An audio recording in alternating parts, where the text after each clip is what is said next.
sorry. Cyberpunk 2077 is a game that got hyped up so much back in 2020 that there was no way that it could live up to expectations. Yet, somehow, it managed to fall even lower than the bar could have possibly been set. Cyberpunk came out with so many gameplay issues, many people wrote the game off after it first came out. The game would crash, missions wouldn't start, and characters would T-pose literally everywhere.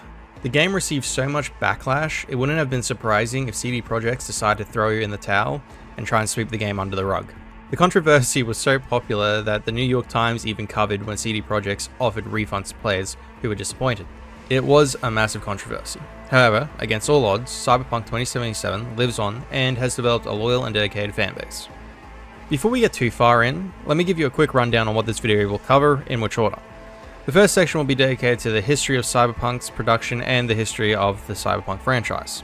The next section will follow my V's story and experiences throughout the main missions in Cyberpunk.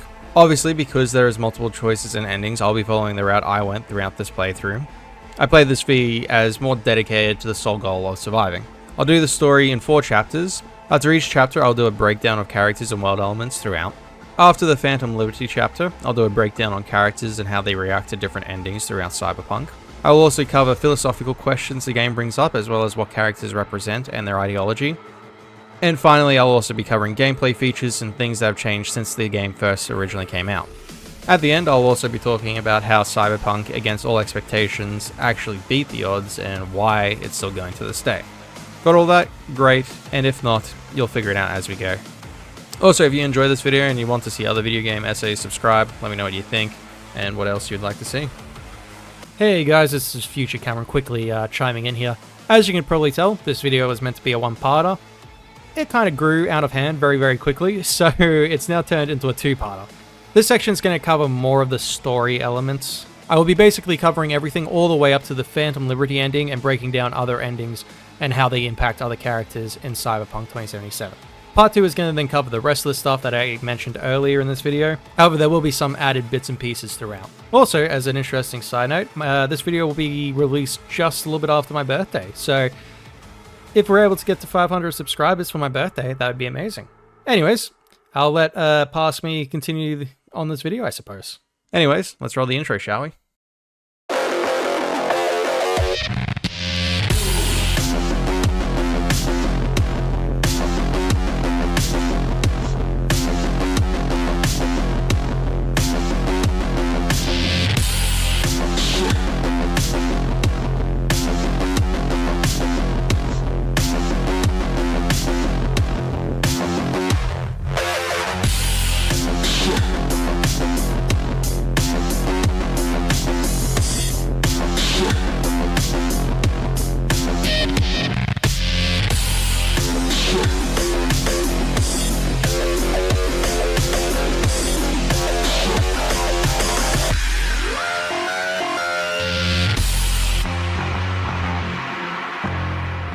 The first time we got to see the Cyberpunk universe was Cyberpunk 2013, released in 1988. The game introduced players to a dark sci-fi future. It was decently successful as 3 books were created after the first game. Then another game came out, and then another book came out that covered the entire Cyberpunk lore, as well as the many wars that the Corpos have been in. In 2013, a Polish video game developer, CD Projekt Red, announced they had acquired the rights to Cyberpunk. They then started work on the game in 2012 after the release of The Witcher 2. The game had a full reveal in 2018 where they announced that they would be jumping the timeline many years into the future to 2077. Cyberpunk 2077 was developed by a team of 500 people. They also had some pretty strong star power with Keanu Reeves in his starring role as Johnny Silverhand. The feeling of being there, of walking the streets of the future, is really going to be breathtaking. You're breathtaking. You're all breathtaking. Which arguably helped improve the game's presence on the internet exponentially, especially with the memes that came from it. On release, the game received plenty of praise for its story elements and graphics. However, there was some controversy around some transgender characters, as well as the gameplay issues that accompanied it in 2017. Many players complained that the game was too buggy and unplayable and missions were too simple. After release, the backlash CD Projekt got was so much that they made a full apology while Sony even removed the game from the PlayStation Store. The company was also investigated by the Polish for fraud while also coming up with a lawsuit against the company. After all this, the game was considered dead and many people moved on. However, CD Projekt had a different idea. They brought on a bunch of new people to help rework and fix the glitches that were prominent throughout the game. Then they kept releasing new updates ever so slowly, never fully announcing it. After many updates, players started noticing improvement and the game started to introduce so much that the game became playable and an enjoyable experience. CD Projekt didn't stop there though. They kept adding and adding till the game was fully released and is now considered one of the greats. They even released a massively successful DLC, Phantom Liberty, inspired from old spy thrillers. The DLC was considered massively successful and ultimately was the final shock to the system to bring the game to a legendary status. The anime inspired from the game also helped a bunch as well. Now 4 years later, the biggest negative reviews are about how you can't sleep with Keanu Reeves or Delamain. So I decided to revisit Cyberpunk and really see how different the gameplay is now and see if the story elements are as good as I remember. So let's get into it. This is the story of Cyberpunk's 2077, A Phoenix from the Ashes. Caught me a rat! I jumped straight in with creating my V, making him look exactly like me, except hotter. I decided to play on difficult, as normal difficulty is not torture enough. I played as a street kid last time I played, but I decided to go a corpo route expecting to see if it would offer new paths. The game starts, as every party in the 80s did, with illicit substances and vomiting. After throwing up, V has a chat with his contact Jackie, where he complains that his boss has screwed him over. After this, V gets called into his boss's office, where he then watches his boss flatline the entire European Space Council. I mean, it makes sense. He then gives V a job to get rid of one of his competitors and tells him to use someone V can trust. Obviously, he has to use the best character in the game, Jackie, so he goes to meet him in style. Once V lands, he gets confronted by basketball players because they are upset that he landed on the basketball court. V has a friendly conversation with them to sort it out. Fucking crushed us. Jesus Christ. Okay, no, hey, we ain't looking for no beef with you. He then walks in and meets with Jackie. He explains that he isn't a fan of the whole idea of flatlining a corpo, but V informs him he has no choice. Before they are done talking, some suits from headquarters show up and corrupt V's cyberware and want the evidence of the plans he has to get rid of his boss's competition. They then call V scum, take all his money, and then plan to abduct him, basically. But luckily, Jackie steps in and stops it from happening. After that, he says that he should use the money that he was given earlier on in cash form to start a new life. Before they are done talking, V passes out and we start the montage of the next 6 months. Hermano, your new life, it starts now. Hello there, Night City! Stanley here with you, and we got another day ahead of us in this city of dreams. Ooh, I love this town. Love it like you might love a mother who popped you out on the steps of an orphanage once and now stops you to ask if you got a smoke for her. Every new day here means 100 new arrivals, but only half these gonks will survive a year, and that's if it's a good one. And why do these peeps come to NC? Well, to be street samurai like Morgan, Blackhand, and Waylon Boa Boa. The greater the risk, the bigger the bounty, kids. Or so they say. But you can only be a major league player for so long. The faster you live, the faster you burn out. If you don't get a bullet to the brain first.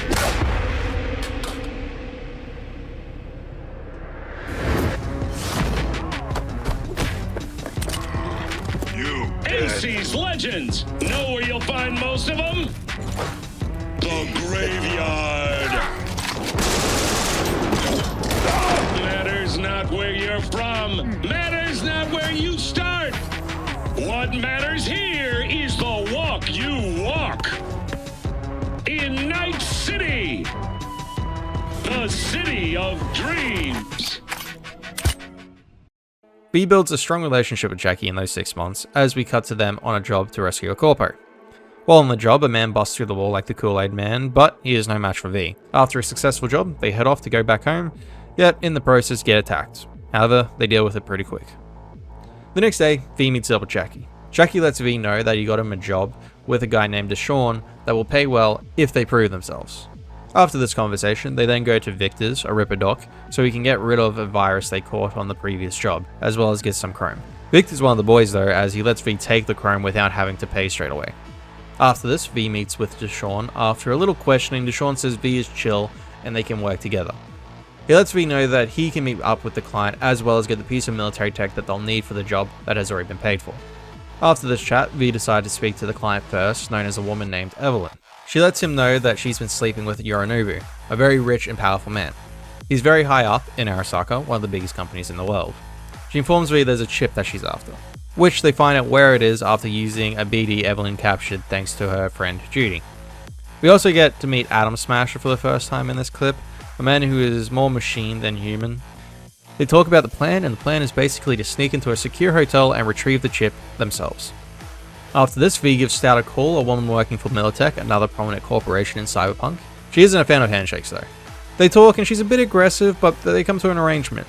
See, she was a bit mad as the piece of military hardware that V needs kind of belonged to her originally, but Maelstrom took it and decided to sell it off. So V agrees to help her get revenge as long as he's allowed to keep the piece of tech. She gives V some eddies to try and make the process a little bit smoother. With V's corporate background, however, he realizes she's trying to screw him, as there's probably a virus encrypted into the eddies she sent to him. She admits it but says it won't affect him. However, V instantly removes the virus as he doesn't trust her. After this, he meets up with Jackie and they go into the Maelstrom base of operations. Maelstrom has a big thing for cybernetics. I mean, just look at these guys. They have a lot of body mods, many of which are very illegal. Most of these guys are on the verge of cyberpsychosis because of this as well. Anyways, they go in, meet Dum Dum, yes, that's his real name. They talk about the robot that V needs for the job and that it had already been paid for, but because there was a change in management, they wanted V to pay a second time. V mentions he wants to make a new deal with the new boss, and let's say it goes south. Caught me a rat! You're dead. This leaves V and Jackie to fight their way throughout the complex with the robot in hand. They free the previous leader of Maelstrom from his predicament, so that he could come in handy possibly in the future. Once they make it outside, they meet the guy who was getting knocked around by Stout previously, when they were having their meeting. He was pretty happy that he was able to get rid of her as V didn't really follow her plan. It was her own fault though for not shaking V's hand. They then meet up with the gang at the afterlife where Jackie freaks out because this is where legends are born. They go in, meet the gang, and then proceed to go over the plan. Sometime later, V and Jackie take a Delamain taxi service to the Konpeki Plaza where the heist is meant to take place. They get in through the front door while also treating the receptionist like an 80-year-old does with retail workers. Have I asked you to do that? No. I just thought that since... Who asked you to think? Excuse me? I know damn well it wasn't me. Who was it? A word of advice, if I may. Do only what you're told to do. Once in their room, they set everything up and they're good to go. They do some cyber stuff, dismantling their security and taking people out. Jackie and V then get into the penthouse, get the chip, and just before they can leave, Yorinobu returns with Atom Smasher, who is even more intimidating in person. To top it off, he isn't alone as Saburo, the head of Arasaka, is there as well, with his bodyguard.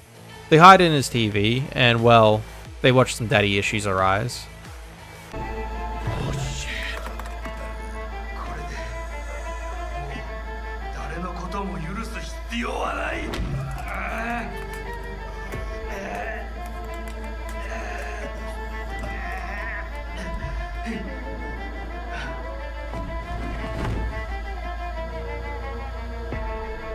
Shit then hits the fan and the building goes into lockdown. V and Jackie make it outside and are forced to jump.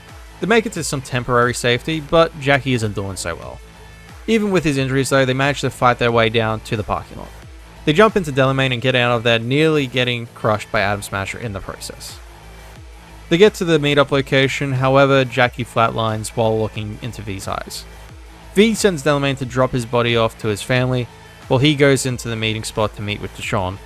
Deshawn isn't too pleased about how everything has gone so far. He asks V if he still has the chip, yet V lies about it. After this, he tells V to clean the blood off his face, but this is the least of his concerns. As V leaves the bathroom, well...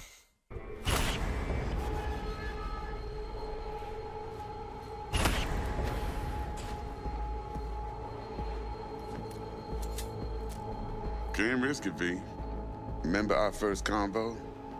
Seems I've chosen the quiet life after all. I'll fucking kill you! No blaze of glory for me.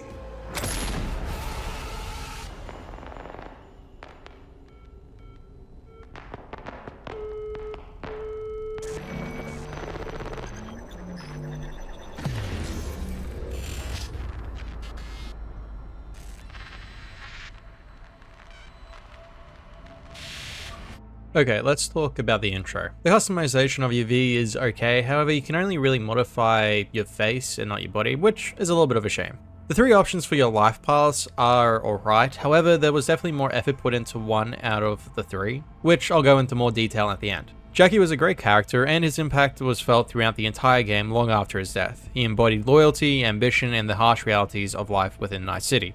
Jackie is originally from Haywood. He dreamed of becoming a legend, yet his aspirations are deeply rooted in his desire for familial connection and security. Jackie's upbringing was full of trauma. He was raised in a violent household. He eventually stood up to his abusive father, which shaped his values in loyalty and family. This foundation drives his actions throughout the game. He had an early affiliation with the Valentinos, another gang in Night City, when he was younger, which showcases his desire for belonging, but a near-fatal encounter led him to seek a different path outside of the gangs. Jackie represents the importance of legacy and social pressures within Night City to live up to these dead legends. I mean, the main bar that all these mercenaries hang out in is called the Afterlife, which is set up in a morgue. It resembles that no matter how successful you are, to be a legend in Night City, you gotta die. We are only with Jackie for a very short time, but in that time, Jackie develops a strong connection with the player due to his humorous personality and his unwavering loyalty to V, which is even more important as it is made clear that backstabbing is a regular thing in Night City, which gets proven straight away with Deshawn's betrayal at the end.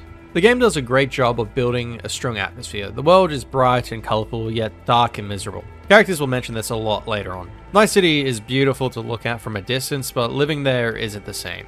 I think my favourite part about this is when you start as a corpo, you really get to see the difference in how the rich live apart from the poor. It's especially noticeable after the first scene. There's barely a clean place in sight. The closest we get to somewhere being this clean is probably during the heist. Besides that, most of Night City is grimy. The story does a great job of getting you to care about these characters, especially within the 4 hours they've given for the intro. So much so that when they are taken away, you do feel their loss, although a couple more hours wouldn't have hurt at building just a bit more of a relationship for the player. The gameplay is great in 2024, as there are many routes that players can go down on how they approach a problem. The movement can take some getting used to as it's very fast paced, but after the first couple of hours, I was good to go.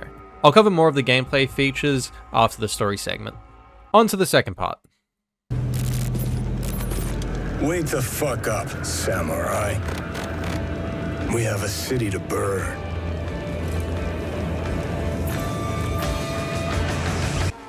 While V's taking a power nap, he dreams of being a rock star in a band. After performing, he hops on a helicopter and heads to Arasaka Tower where he plants a mini nuke. While the group's in the middle of escaping, the rocker boy, revealed to be a man named Dwight Johnny, had a change of plans and decided to take care of some personal business. He would succeed but run into Atom Smasher before he could leave. He would survive, but before escaping, he would be captured. He was then taken to where Saburo Arasaka was located. They would have a back and forth, but Saburo would have a device called Soul Killer that basically digitized Johnny's mind. After this, V wakes up, buried in a pile of trash, yet he's able to claw his way out. V then witnesses Dexter Deshawn talking to Saburo's bodyguard, Takamura. Takamura says thank you to Deshawn by... V then passes out and wakes up in this situation. Some questionable driving later, V and Takamura make it out. Sort of. They manage to make it to Victor's clinic where he takes a look at both of them.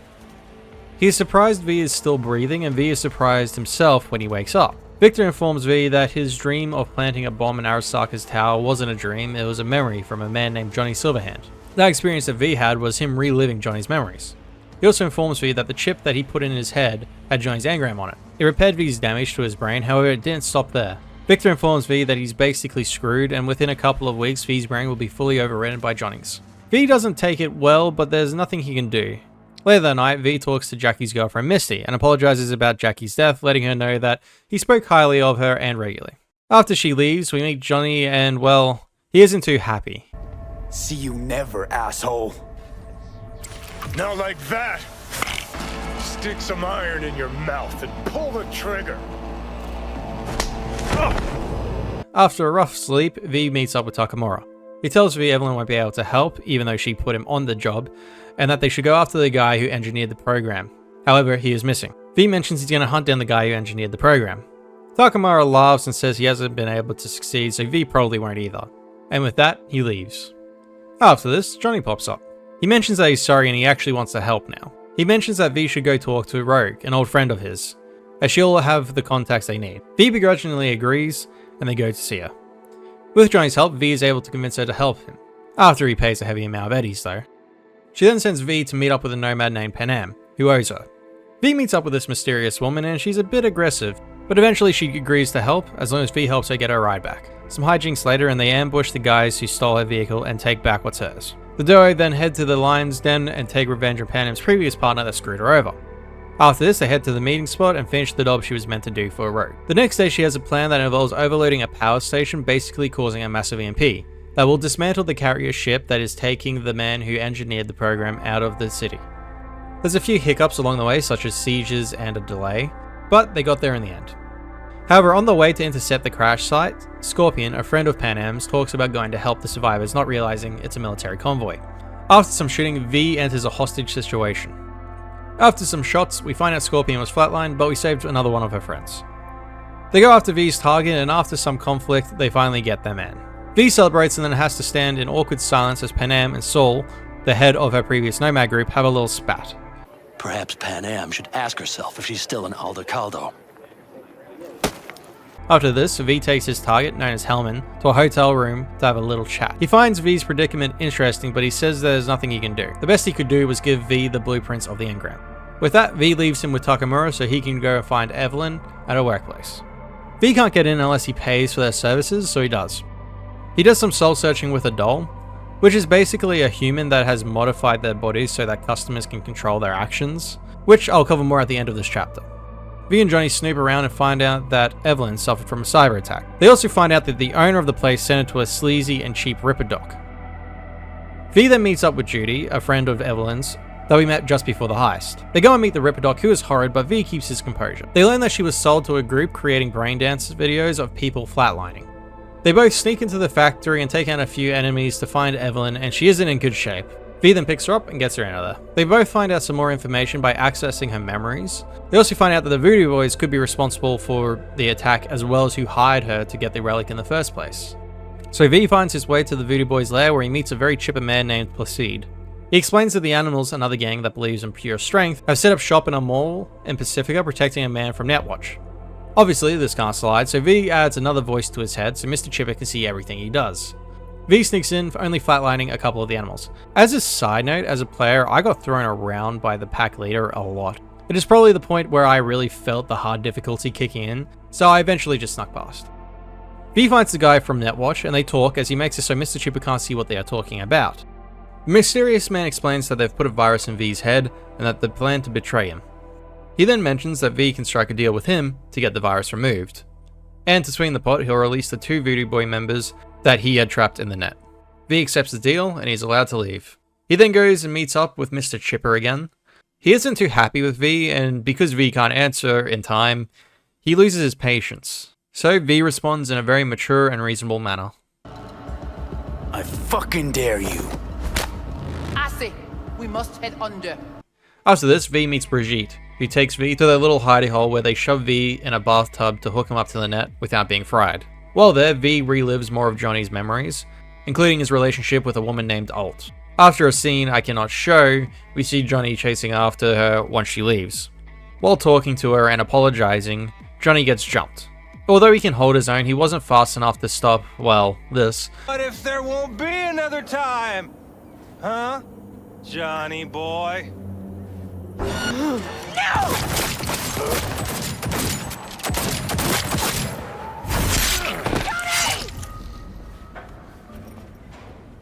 No!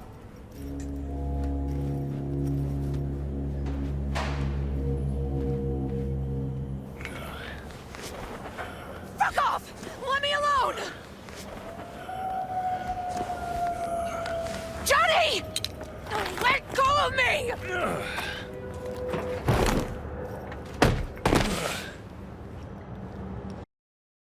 After the abduction and when Johnny wakes up in a Ripper dock, he wastes no time to meet up with Rogue and one of her friends to make them a deal.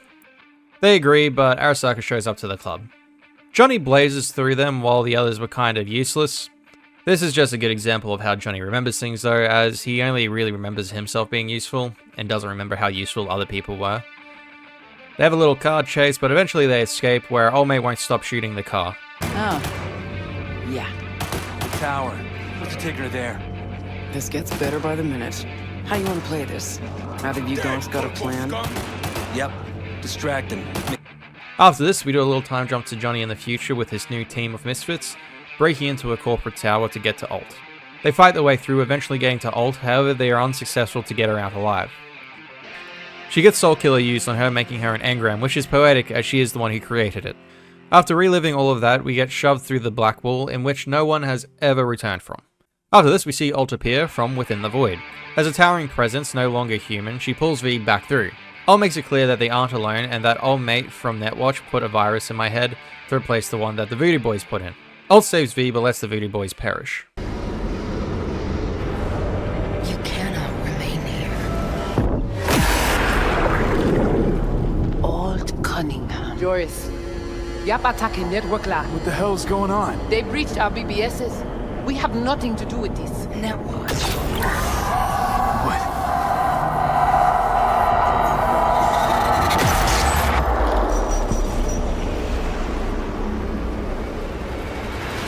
She explains that Brigitte could not help V, and that they lied that they could. After a quick chat, they make a game plan to get into Mikoshi's network, where they have the tools to remove the chip and save V. After this, we say goodbye to Placide, aka Mr. Chipper, for the last time, as he isn't a big fan of V, due to the fact that he wiped out a bunch of his friends. After this fight, V sits down and talks to Johnny for a bit about his past. This is where we find out more about the night he blew up Arasaka Tower. He explains that Alt contacted him afterwards, so he knew she still existed in some form, but she told him to stay away and live his own life, even if she was trapped and being used by Arasaka as an AI. Instead, he took the route of ignoring her advice and using a nuke on the building to free her. Not too long after this, V gets a call from Judy where we find out Evelyn took her own life. Her death is one of the more real scenes in Cyberpunk, as Judy is distraught and only has V to reach out to. V goes and comforts Judy and helps in whichever way he can.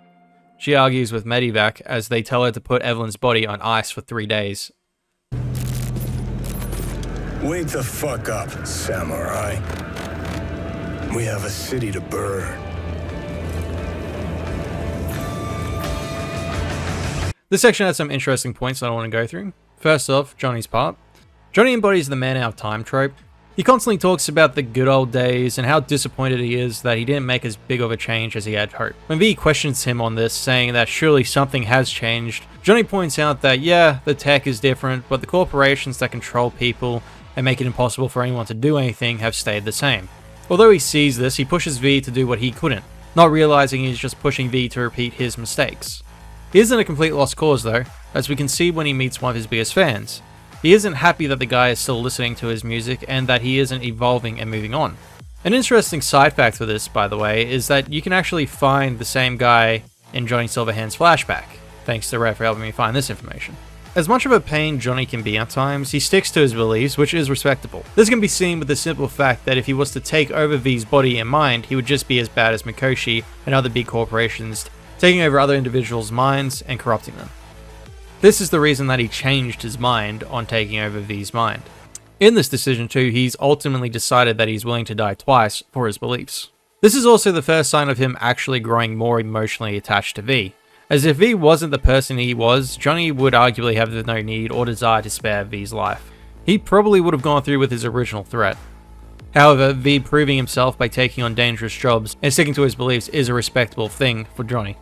This also brings up another really interesting point. Is Johnny growing a natural liking towards V, or is it because V is slowly turning into him as their memories merge? Takamura, also known as Goro, is an interesting man. He's very similar to Jackie, as his beliefs in loyalty and honor are very important to him. However, Takamura experiences the next step in that line, betrayal. Takamura was more loyal to corporations, which led to him getting betrayed ultimately. He's driven by vengeance after failing to protect Saburo Arasaka, after realizing he wasn't poisoned like his son said. As a fugitive, he doesn't handle it well, as it's remarked a few times, he isn't looking after himself. The only thing he is focused on is his mission and nothing else. He isn't a big fan of V at first, constantly calling him a common street thief, which is insane when you think of the fact that he broke into a very secure hotel of one of the most powerful men on earth. Goro's stoicism and samurai way of conducting himself reflects his traditional Japanese values, as well as his strange texts that he sends V at times. He does eventually grow some respect for V as he opens up about growing up in the slums in his hometown. He basically got kidnapped and was forced into becoming a soldier. He's very clearly good as a soldier too, as he worked his way up the ranks pretty quickly. Pan has an interesting introduction. From the first moment you meet her, she makes it very clear being told what to do and rebelling against authority is her main characteristic. Pan also has some identity issues as she's an ex-member of her Nomad group. She arguably struggles with the idea of going back and staying away. These issues also cause problems for her when it comes to building a stronger connection with other people. Although she seeks connection with others, her trauma and betrayal throughout her life has made it very hard for people to get close to her. This can be seen with her interactions with V. She isn't a big fan of strangers and frankly she's a bit rude. But if you agree with her and help her and build some more trust, you see a softer and friendlier side to her. We get more of Judy in this section as well. Judy is another character with a rebellious streak in her. This streak definitely started at a young age, as you can look through her emails, I know, creepy, to find her pleading with the state to clear her record as she got arrested for stealing a fire truck, although she claims it was already abandoned and she just repurposed it and fixed it up. Judy is very tech savvy. She knows her way through many programs and different forms of technology. Although her skills are advanced, she uses them mostly for editing braindances. Just like most people in Night City, Judy has massive trust issues as she isn't a big fan of V, although she cares deeply for Evelyn. Evelyn's death deeply affects Judy, and is actually the main catalyst to continue her story going on, but we'll cover that a little bit further. Evelyn's story is very close to Icarus's. She had many ambitions and goals in life, which led to her flying too close to the sun. The first time we saw some foreshadowing of her great ambitions is when she mentioned screwing over Dexter DeShawn out of the heist. V specifically mentions that messing with her fixer like that never ends well, but she doesn't care, thinking she'll be fine. After the heist, she isolated herself, keeping a distance from the entire thing. Sadly, after the cyber attack and the horror she would go through, the damage to her psyche would be too great, eventually leading her to take her own life. Sadly, this has shown that this isn't an unregular thing in Night City, as when Judy's trying to get her body taken away, they tell her to just put Evelyn's body on ice, not caring all that much. V's talk with the doll is great, as it's him talking to his subconscious in a way. It gives V the option to talk about how he truly feels. He talks about how he wants to be remembered, yet he is scared of just being a memory like the people he has lost before him. His subconscious comforts him by telling him that he has never backed down in his life and he won't now. He decides that he'll do whatever it takes to achieve his goals. He's basically giving himself a pep talk in this scene, which is really interesting and fascinating when you watch it. This scene, in my opinion, is great, as it kind of fleshes out V as more of his own individual character, a little bit more separate from the player. I really like this scene because it shows you no matter how you play V, he's ultimately scared of death in the beginning and he's scared of being forgotten. V! Ram! Shit! He shot her.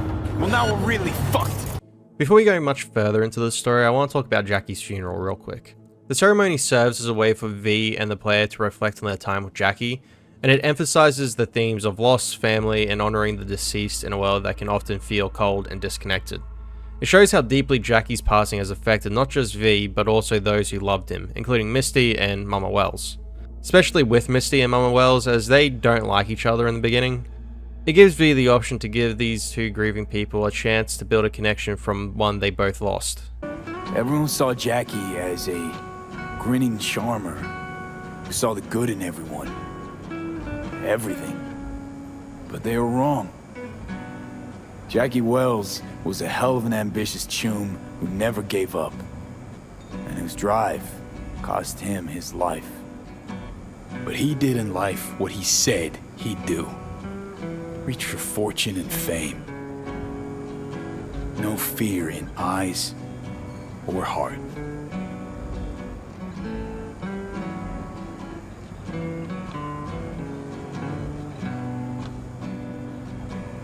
When you go to war as a boy, you have a great illusion of immortality. Other people get killed, not you. Then, when you are badly wounded the first time, you lose that illusion. Rest easy, Chew. After this, V meets up with Takamura in Japantown, where they go over the plan on how they're going to contact Hanako. Takamura decides that V will have the job of taking out the snipers while he jumps onto the float during the parade to celebrate the life of Saburo. After discussing the plan, they realize that they have to break into an Arasaka facility, figure out which float she'll be on, and which float to upload the malware to, so they will have full control of it on the big day. Both meet up outside the facility, where they'll talk about their past and have a little bit of a back and forth, but I'll cover more of that at the end of this chapter. V successfully sneaks in, uploads the malware, and he's good to go for the big day. On the day of the festival, V would work his way up, taking out the snipers, giving Takamura a chance to talk to Hanako. Before V can take out the netrunner controlling the floats, Hanako's bodyguard, Oda, appears like Spider-Man to throw a wrench into those plans. Fuck! After a long fight, V takes out Oda, but spares his life in the end. He then hooks in and listens to Yorinobu talking to Hanako about their past father. She's also concerned that Oda isn't answering her calls and she wants to cancel the parade. However, Yorinobu convinces her to stay. After the call, Takamura tries to convince Hanako about everything that has happened to her dad. However, when she doesn't listen, he does the next best thing. V! Ram! Shit! He shot her. Well, now we're really fucked. V escapes and heads to meet up with Takamura at his hideout. Hanako is still alive but isn't impressed about everything that's happened, but V explains about the chip in his neck and that he was there that night. Before he says anything though, they are interrupted by Arasaka agents sent to rescue her. V falls through the floor and has to make a decision on whether he wants to help Takamura. Can't leave him back there. Forget him, guy's toast. Unless you want to wind up like him. They both fight their way to freedom and then both go their separate ways. V ends up in a hotel room where a doll shows up that allows Hanako to talk to V. She says that she believes V and that she'll help him. V then explains his situation in more detail to give her more pieces of the puzzle to give himself more of a fighting chance. V leaves not long after her, but it doesn't go well. Fuck.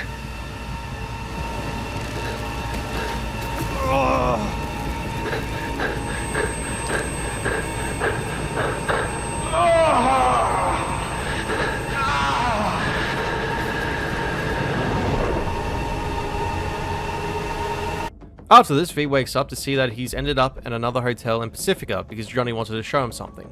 He shows V a pair of dog tags that he owned from the Mexican War, where he learned corporations would always win and ordinary people would lose. This realization led to Johnny deserting and ending up spending weeks laying on this hotel room staring at the ceiling fan. He asks V if they were in a war, would V die for him? V agrees and Johnny tells him he'll do the same for him when the time comes. They talk about the plan and Johnny mentions that he has only one request, that they take out Atom Smasher and that Rogue gets to be there. After this, V agrees to let Johnny take over his body again so he can talk to Rogue about the plan. Although Johnny takes some liberties with this freedom. Fuss with your hair or...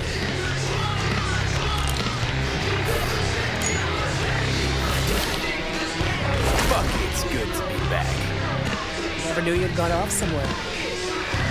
What's your poison? Fuck, I missed this. Be waiting outside.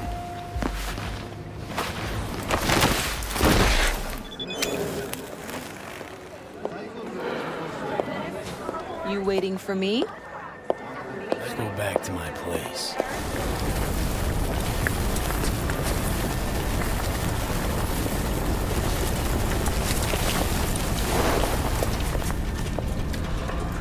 Fuck. We could have died.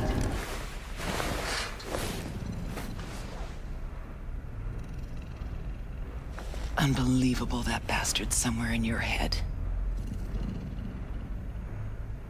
The next day that V wakes up, he has a bit of a hangover and Rogue explains that she understands his situation, and she'll help any way she can. V then gets an urgent call from Pan Am informing her that Saul was taken prisoner from the scavs. So V does his usual with the help of Pan Am and sneaks in. He gets to Saul, who's barely hanging in there, but he manages to get them out in one piece. They then proceed to escape through a sandstorm where they hold up in an abandoned house for the night. After some drinks and a heart-to-heart, everyone goes to sleep. The next morning, everyone goes their own separate ways, but not before Pan Am says goodbye. After this, V meets up with Rogue as she has a lead on Atom Smasher. She has figured out where one of his hideouts are. They arrive and have a little bit of a look around, but he's not there. The only person of interest who's there is a man named Grayson, who knows Rogue and Smasher. They end up having a little bit of a chat with Grayson, who's holding Johnny's gun.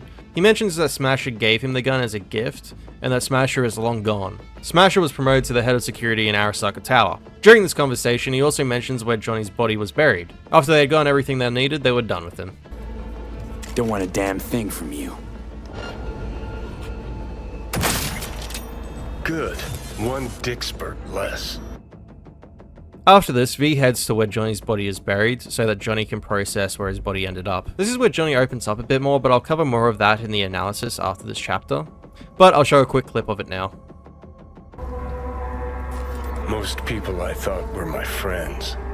They couldn't even stand to be in the same room with me. You're fucking closest to me by a long shot. There, 24/7. And yet, you don't seem to hate my living guts. After this, V will go through a very fast progression of Johnny's character arc. They go on a date with Rogue to the movies, which she finds very hard to believe, as according to her, his idea of a date when he was alive was to attack Arasaka. On the date, Johnny makes some moves, but she ultimately rejects Johnny as she says that the fantasy of being young again is great, but it isn't reality. So she leaves him there alone. After that failure of a date, V and Johnny go to see Kerry, one of his old bandmates, as Johnny has noticed news articles about Kerry's mental health, and he wants to make sure he's okay.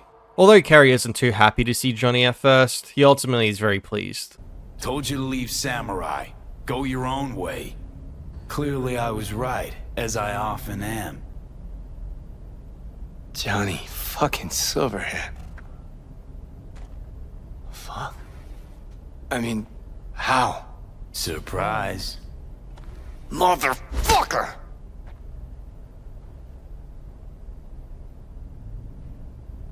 Okay, weren't expecting me. I get it.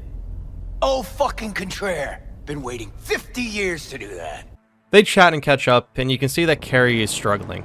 Eventually they agree to get the band back together for one last gig, so V is sent off to find one of their past bandmates, who has become a journalist, and a brave one at that. Nancy, as she is known, has decided to do a story on Maelstrom and their club. V shows up and members of Maelstrom recognize him, from when himself and Jackie went to retrieve the Spider-Bot for the heist. One of the members ultimately decided that Brick can decide what happens to V. Thankfully, Brick is grateful for V saving his life back in the day and lets him leave with Nancy. After this, she agrees to do the gig, and on top of that, to find a venue. V then meets up with Kerry, who is dealing with the other two members who are having a mild dispute. Blind? Fucker filled my pool with cement. After this, V makes his decision. A little bit of time later, they meet up at the venue where Johnny gets to play with his old band again.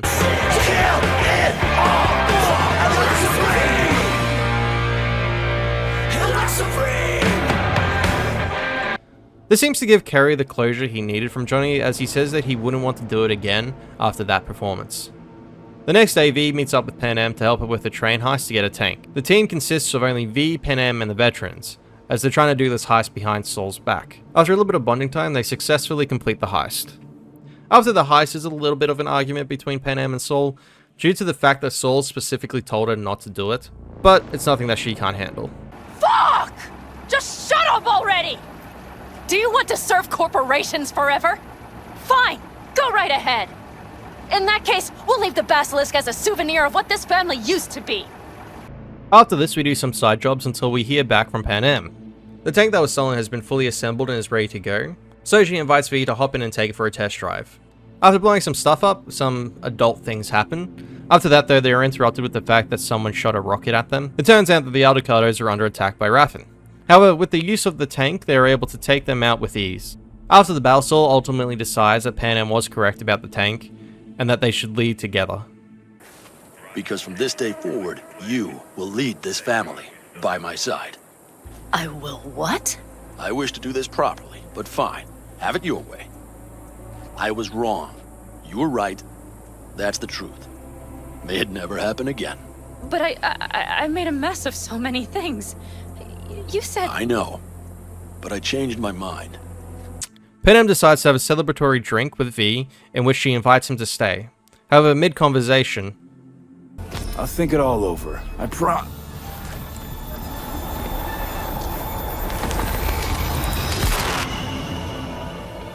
When he ultimately regains consciousness, V informs Pan Am about everything that is happening, and she offers to help him when the time comes. V then leaves and then moves on to helping Judy. They have a meeting with one of her exes where they plan to get Clouds out of the Tiger Claw's hands. The meeting doesn't go well, but V comforts Judy by letting her know that her ex was just doing a power move. On top of this, they get the location of the guy who sold Evelyn. So V and Judy decide to go and have a chat with the guy. Turn. She should be grateful. And so should you. Here's my token of gratitude.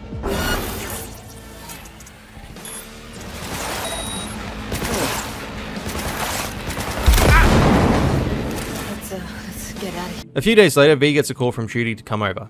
He does, and this is where they go through the plan.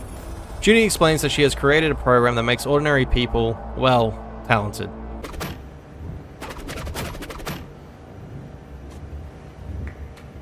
So talented that when V agrees to fight, apparently the guy can throw V across the room even when the Sendever stand's activated.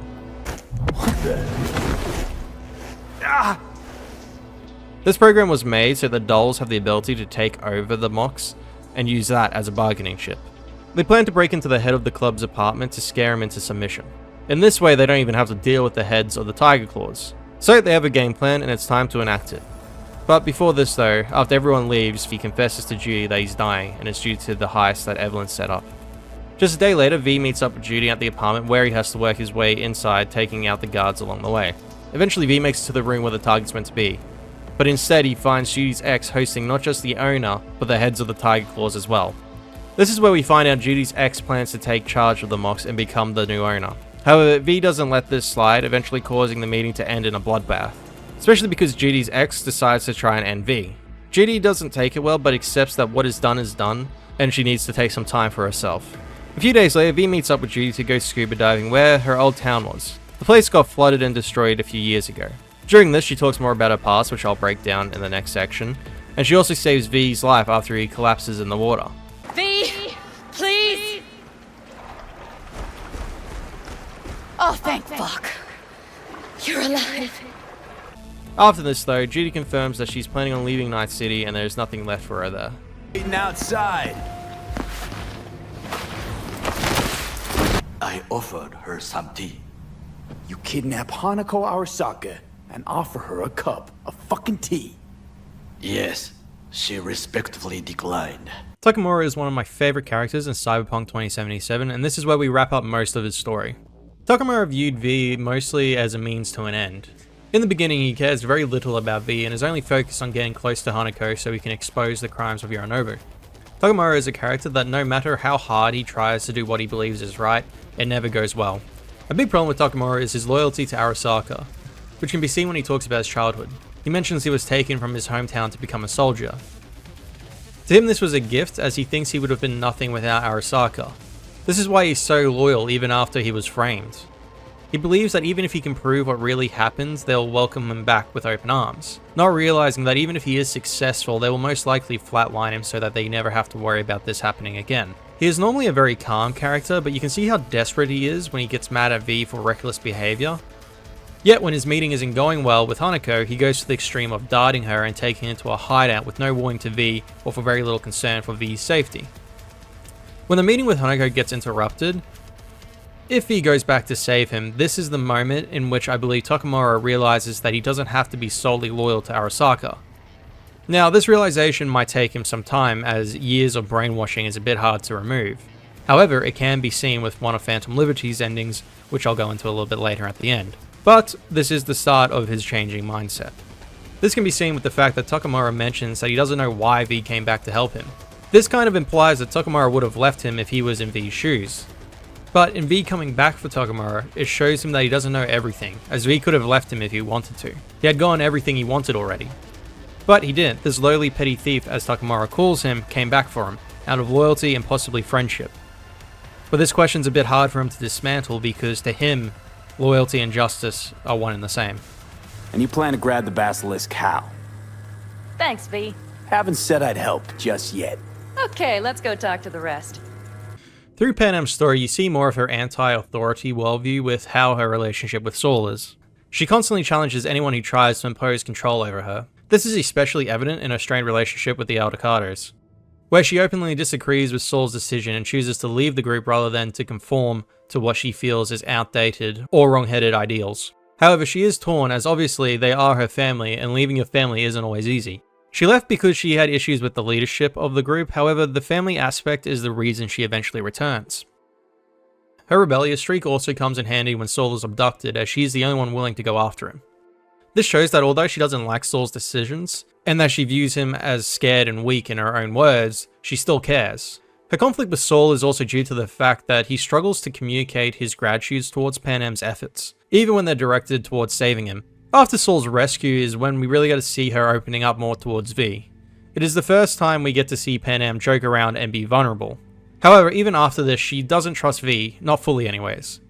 She only fully trusts V during the train heist, where you will also have the options to share your feelings. She also struggles with that if you are direct, showing that she isn't good at being vulnerable, rather taking the approach of hinting than being direct. Which is funny, as she is a very direct person when it comes to nearly everything else. During the train heist is when Panam fully accepts the idea of V being there to help her, not expecting anything in return.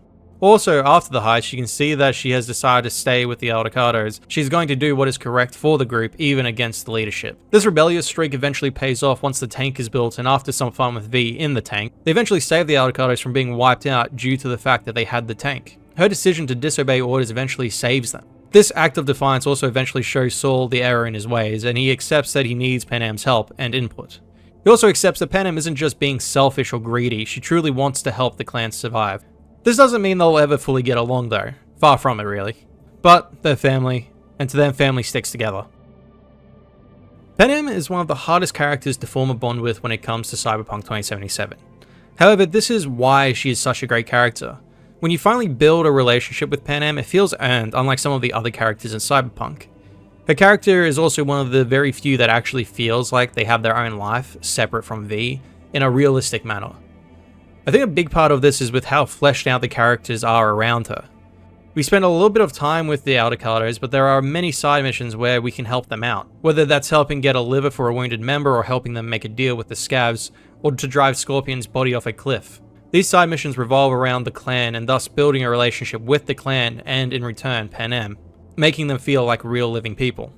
Speaking of gratitude, stuff I'm asking you to do, well, usually comes with a price tag, I know. You want to help, I get that. But I'm more than happy to pay your fee in full. Feels like it's only right. Judy? For real? No, don't want to hear it. But not a word. Now let's go through another massive player in V's story, Judy. We don't get much of Judy before the heist, and we only start to learn more about her through helping her find her friend Evelyn after she disappears. Judy's main characteristic is her compassion for others, as she is one of the most empathetic characters in Cyberpunk, which means Johnny doesn't view her very highly. She tends to care deeply about others, especially those who are marginalized, abused, or taken advantage of. She is also massively intelligent. We get hints of this before the heist, but she really shows off her intelligence when creating a program to turn the dolls from the braindance clubs into martial arts experts. This is also something that hasn't been done before, as V mentions that she could make a lot of money from it if she decided to. However, she decides to destroy the program as she does not want it to be used for the wrong side. Her technical prowess can be seen when she rebuilt a fire truck from her youth. She doesn't really grow close to V until she is grieved over Evelyn for a bit. Her story arc revolves heavily around her accepting her past and learning to move on with her life. She can sometimes be a little naive, especially in a city like NC. However, I believe this aspect of her character is her not being able to handle any more loss in her life. She puts a lot of things as good or bad without thinking about the context at times. This can also cause issues with her ability to stay calm. This can be seen when V and herself go to talk to the Ripper doc that sold Evelyn. Judy is very hostile, and rightfully so. However, she made negotiating a lot harder as she wears her heart on her sleeve, which gave the Ripper doc an upper hand when it came to the conversation. Judy's decision to leave Night City is one of the best things she could have done. The traumas and horrors she has gone through living in Night City has caused her way too many issues, and ultimately a fresh start was definitely the best for her. Which can be seen with one of the Phantom Liberty endings, in which it's revealed she got married and has moved on and become happy. Judy is one of the most hopeful characters in Cyberpunk. She is one of the few that believes there is always something better out there. I'd say she's the second most hopeful person we see, right next to Misty. However, I hate to say this, and it might be a controversial opinion, but I've never been a big fan of Judy. I'm not sure what it is, but I never clicked with her character. This may be for the fact that her missions are kind of forgettable, and they feel more like the contracts you get from fixers. Despite this though, her story is one of hope and fighting for the underdog, and I mean, how can you not respect that? When you said you let your friends down, did you mean Rogue? Rogue, Alt, Carrie, Santiago. Not all's lost yet, at least with Rogue. Can't pretend nothing's changed over 50 years. Can't just insert myself into her life. We get to see a lot more of Johnny's character in this section. Johnny goes from a brash and combative dick to a loyal and caring one.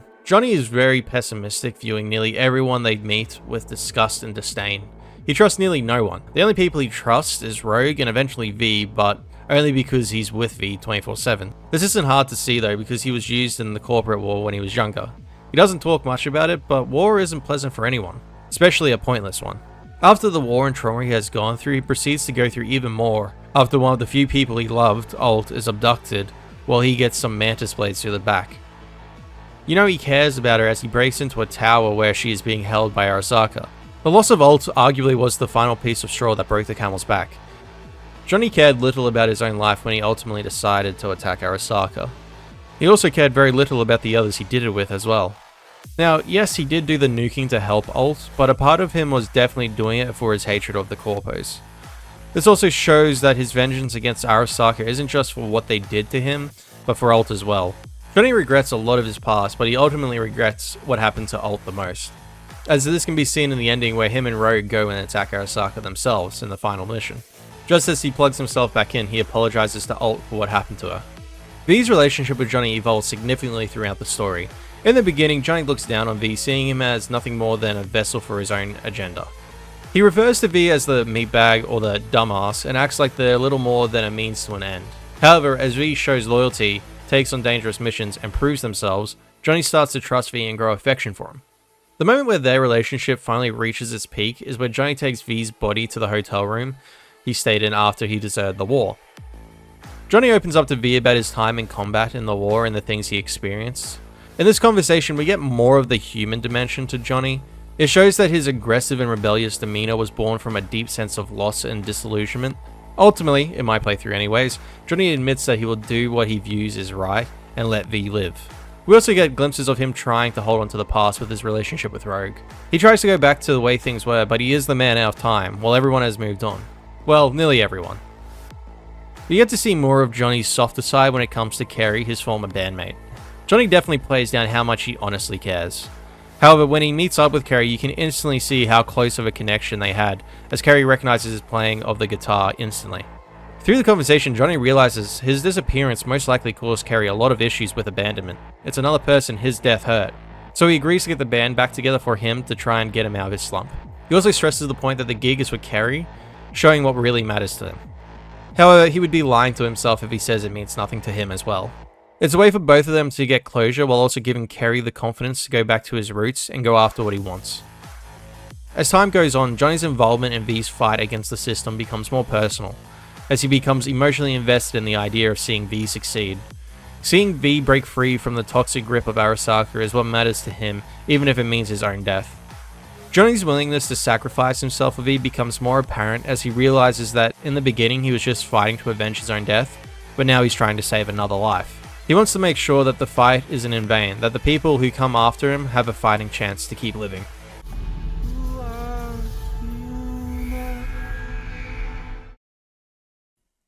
Phantom Liberty is the major story DLC expansion for Cyberpunk 2077. It released in September in 2023. It was a massive expansion to the base game that introduced new characters, a whole new region, and a fully fleshed out faction known as Barghest. The expansion delves into the tense world of espionage, government corruption, and shady deals as V becomes involved in a covert operation with high stakes. It also introduced new skills and perks that can be used throughout the game. The DLC dived more into the political world of Night City, making V a massive player and influence on the world. It also introduced new endings to the game, and for my playthrough we'll be getting one of these specific endings. So let's jump into it.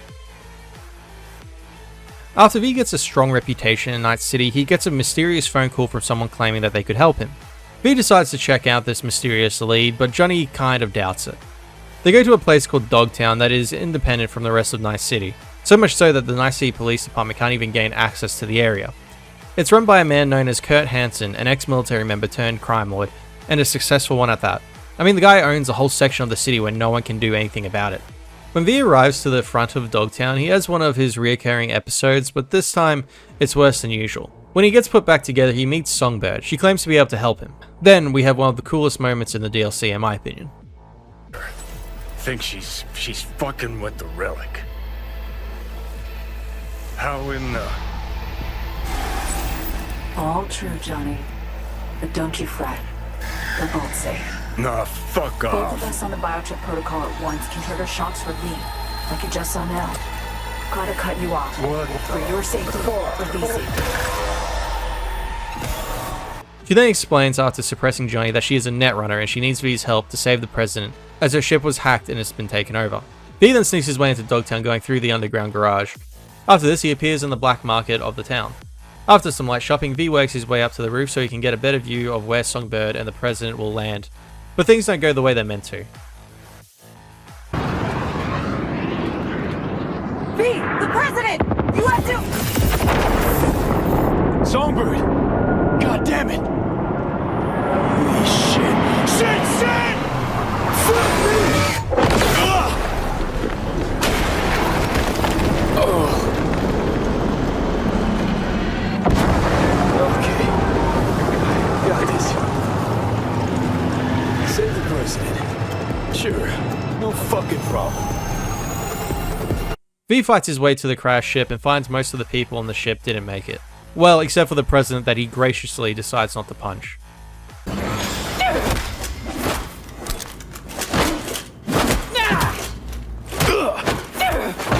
Not one move! Who are you? You have 5 seconds! Name's V. Here to help you. Rosalind Myers. But you knew that. Apologies. I had to be sure it was really you. After they meet, they get attacked again, and V does most of the work. They agree that they need to find Songbird and get the president to safety. They eventually get some breathing room where V does some improv surgery to remove the tracker from the president. They eventually get out of there and head to a shopping mall that never opened to the public. Which, I mean, Dogtown's located in Pacifica, so that makes sense. They get trapped in the mall and get surrounded, having to fight to survive.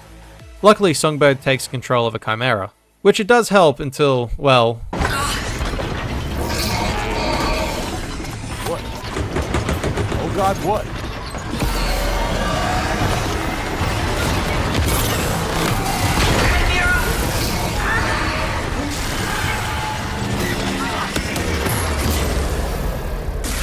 So, V and Madam President have to run for it.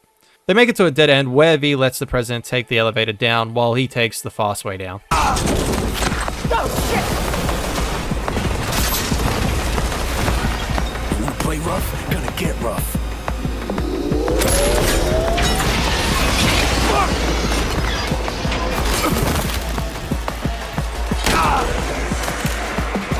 What now?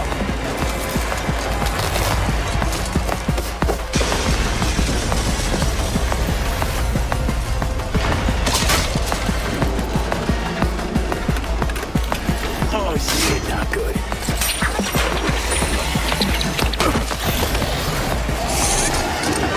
Oh shit.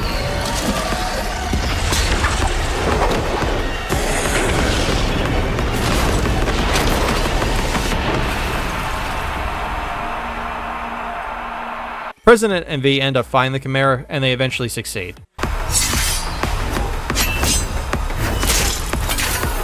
catch! Give it a taste! Rust and piss, shitbot!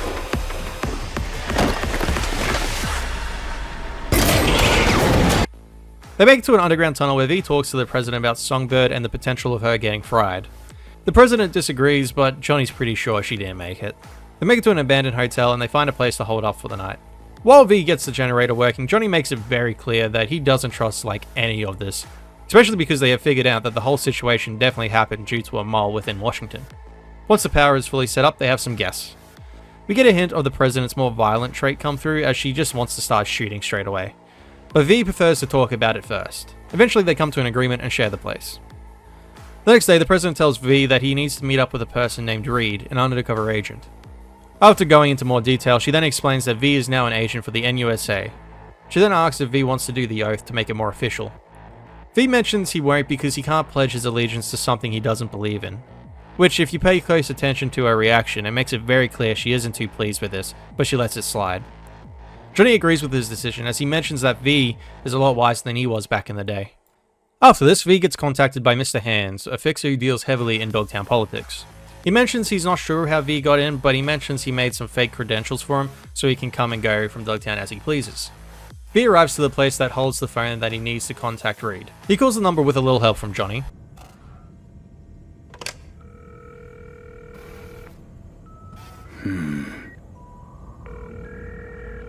Huh.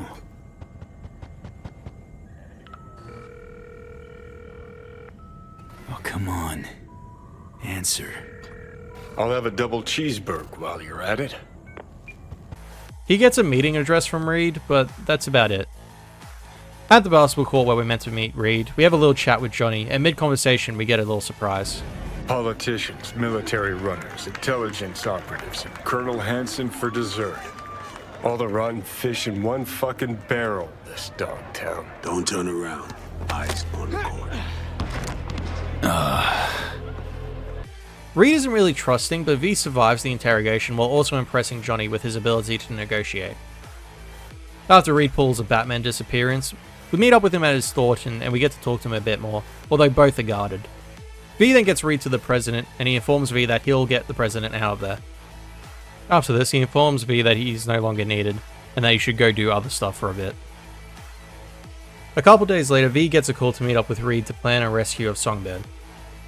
He recommends meeting an old ally of his, but he hints that she may not be too happy to see him. V heads to the bar where she's rumored to be. She kind of proves his point.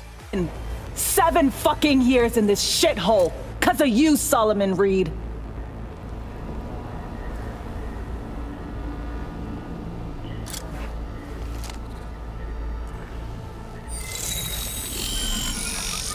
Holy.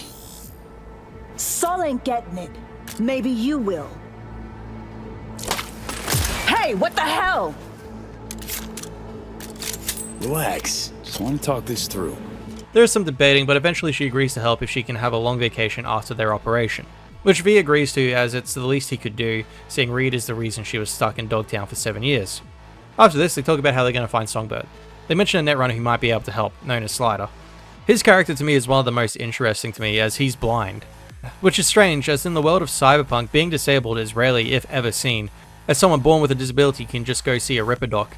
However, apparently Slider lacks the parts of the human brain to install optics, which really has to suck. However, he's found a home on the internet. Anyways, Reed and V head to go and meet where this man is hiding out.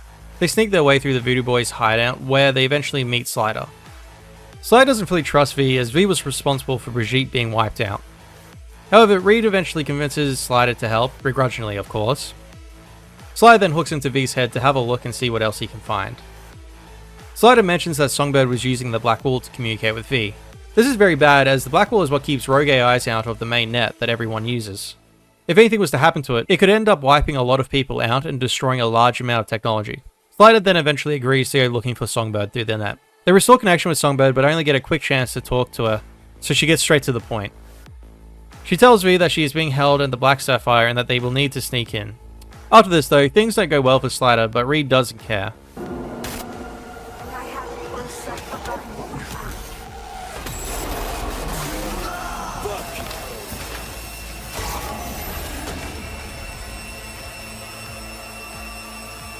You alright, V? After they leave, V explains everything and they agree that they will follow their own separate leads to see if they can find their own way in. V goes to Mr. Hands as he's done some jobs for him in the past and he knows the area well. The meeting goes off without a hitch and Mr. Hands gives him a full layout of the building. V sends the schematics to Reed so he can make a plan with Alex. The next time they meet up, V collapses in front of Reed. This is where Reed learns about V's condition and why V is invested in getting Songbird free. They continue their meeting in their hidden underground base where V learns that the president has been doing some very questionable things, that if got out could start a whole lot of issues. They then go over the game plan. V's going to swim through the flooded tunnels while Reed goes through the other side. They both will then take the elevators up to the higher levels where they'll meet up and get changed. And that's exactly what they do. However, they do have to improvise, but luckily V's able to borrow a gun.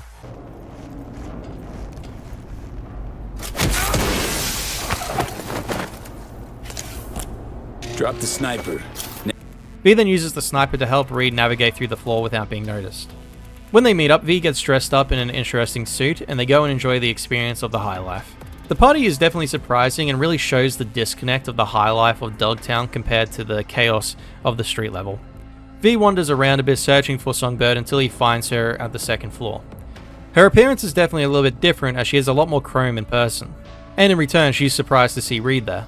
Reed wants to get her out of there, but she says she can't. She explains she is dying and what is needed to save her life is in the hands of Hansen. Before they can talk too much about the plan, the man of the hour appears to interrupt, but not before Songbird can jump back into V's head. She tells V that they're going to steal the identities of a brother and sister duo of Netrunners.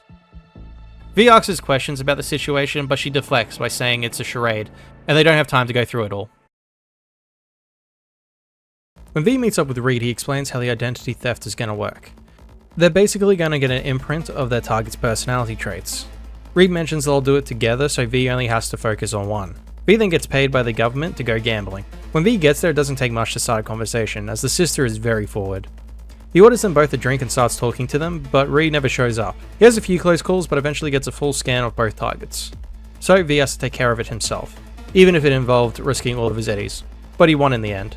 Before he can leave, Hansen appears, mentioning that he knows who Reed is and he suspects that V works for him as well. Before they both leave though, Hansen mentions that Songbird came to him because she was tired of breaking international laws on behalf of the president. V leaves through the front door this time while still being intimidating as usual. Think you can stand there and bark orders at me? Fuck the fuck off. Please make your way to the exit. V then talks to Reed a little bit outside, but they agree to talk more at the hideout about the plan. Back at the hideout, they talk about the experimental piece of tech that will be used to help V and Songbird save their own lives. Apparently, this piece of tech is a rogue AI that will have the means to help them. The two Netrunners that V made copies of have a meeting with Hansen that gives them the opportunity to get what they need. They also know how to get to the Netrunners as they can track the car that they've rented. After this, V spends some time bonding with Alex because she wants to feel normal for a little bit. Nothing massively really happened here except for the fact that V showed that he can't dance. Busting moves? Can't say I do. What gave it away? After this, Songbird gets in touch again and asks V to go somewhere private where they can talk. Songbird finally confesses to being the one to bring down the president's ship. She also mentions how nothing went to plan. She knows Hansen's using her and he will get rid of her the moment he gets what he wants. V relates to how Songbird feels about being used by everyone and being tired of it. This is a bit ironic though, which you'll see later on. Songbird eventually asks V an important question. Her plan is to go along with the original plan, but once they get the AI, they will run so they can use it for themselves. She asks V if he trusts her, but V just says that he intends to survive. She appreciates the honesty though. V then gets to a specialized Ripper doc who will give V a whole new face, sort of. The tech is designed so that V can change his face just like Alex does when they first met. Before the surgery, Reed mentions that he suspects that Songbird will try to betray them, so he gives V a program that will knock her out. V doesn't disclose though that he's already spoken to Songbird and already knows that she's planning to betray him. While in surgery, V summons Johnny to get his point of view on everything. Johnny believes both of them are telling the truth, even if the facts aren't clear.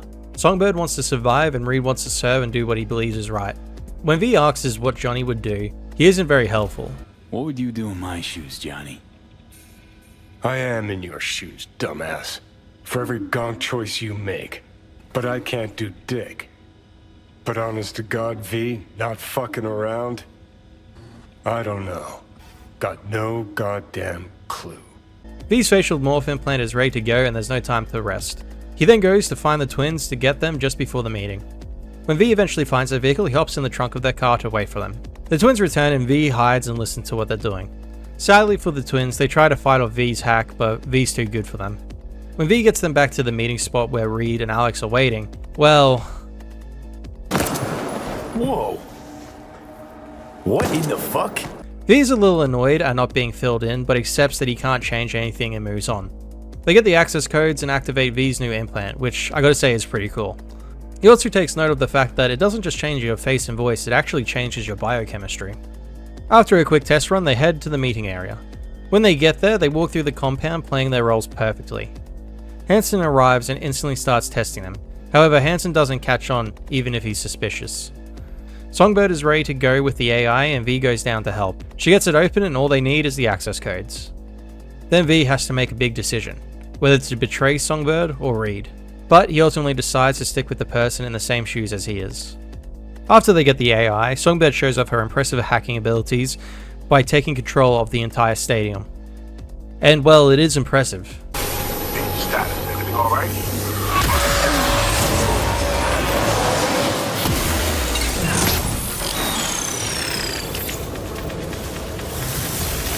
So me, you okay? What's wrong? The Matrix, the stadium, the black wall. Just just lost control for a sec. But, yeah, I'm okay now. This is also not taken well by Alex.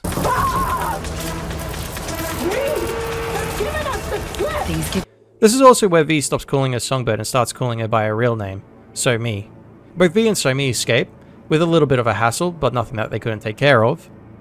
They then head under the sewers and get out of Dogtown, where there are 2 vehicles waiting for them, so they can both go their separate ways. A few days later, V gets contacted by So-Mi and she isn't doing well at all. They head to the NCX, also known as Orbital Air, which is an airport but also for space travel, as So-Mi plans to take a space flight to the moon, as certain laws don't apply in space, so So-Mi can use the AI as she wishes. V then heads in, giving up all his weapons and his cybernetics when going through the airport.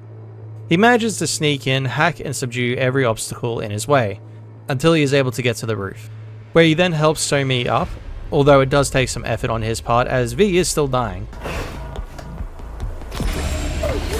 Fuck, no, no, no! Gotcha!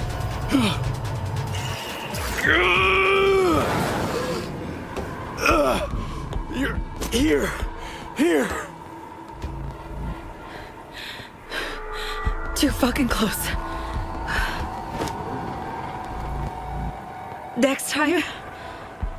Just shouldn't be a next time. Not like this. V? V, what's with you? You know, barely clinging on to life. Both of us. I'm sorry. Stop it. It'll be over soon. Thanks in no small part to you. While heading back to the tram, they run into some trouble. The FIA know that they are there and Reed is tasked with capturing them. Well, heard me. But no matter. I know what I have to do and I'll do it. I authorize you to take any and all necessary action. Just try not to shoot her in the head. I'd have expected as much. they work their way down to the main lobby where the NUSA is in a fight with Orbital Air security. Amongst the chaos, they work their way to their terminal so that they can catch the tram to their flight. They fight their way through attack choppers and waves of soldiers. They make it to the terminal, but they have even more of a problem as they have to wait for the tram. So-Mi holds up in the control terminal to get the train in, while V holds off waves of NUSA soldiers attacking them. Eventually V retreats to the tower as she's got the train in, but they're surrounded. So-Mi decides to use the Blackwall again to get them out of the situation. And I mean, it works. Let's go, I'll be your backup. Always can use a proxy. Ready for this? Fire it up!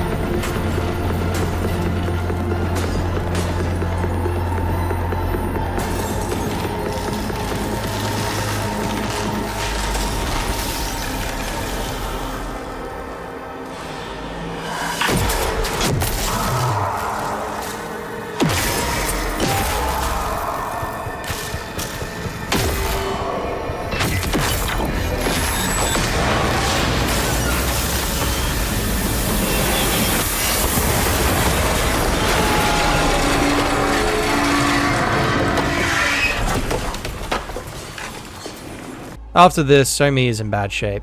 She's hearing things and is barely conscious. She's only able to make it to the tram thanks to V. She starts talking about her regrets, that she regrets that she's betrayed Reed again after she tried ending him 7 years ago. V sympathizes, talking about how she was used by the president and was used as a tool. This sympathy leads to, well, this. It's a captive AI from beyond the wall. Relies on continuous evolution to exist. I'll free it and end the process.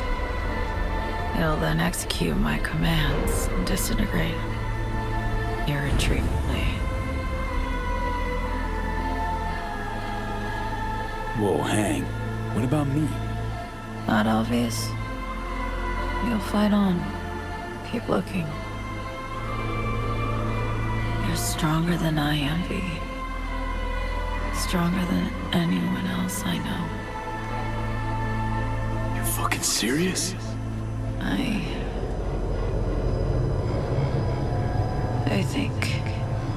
think I'm gonna die soon. The regret wasn't honest with you. I'm sorry. Could have told me the truth. Would have helped you anyway. Song? After this big revelation, Johnny definitely has something to say about it. Hot diggity fuck. Color me impressed. Bird took everyone for a ride. Myers, Hanson, Reed, you. Having some fun with me, are you? No, I'm fucking serious. Takes character to be a bastard front to back and inside out. Believe me, I know. Woman's obsessed, determined to a fault. That earns my respect. With nothing else to gain, V takes her to the rocket, but before they can get on, Reed appears. He confronts V, and this is where V needs to make a decision. Does he help So-Mi or use her as a bargaining chip? V ultimately makes it clear that he wants one thing, to survive, and So-Mi is barely alive as is. So they strike a deal. Reed will take So-Mi and V will get the surgery to continue living on. Take her. All yours. I ain't naive. There's a price to pay. Gotta be. I know that.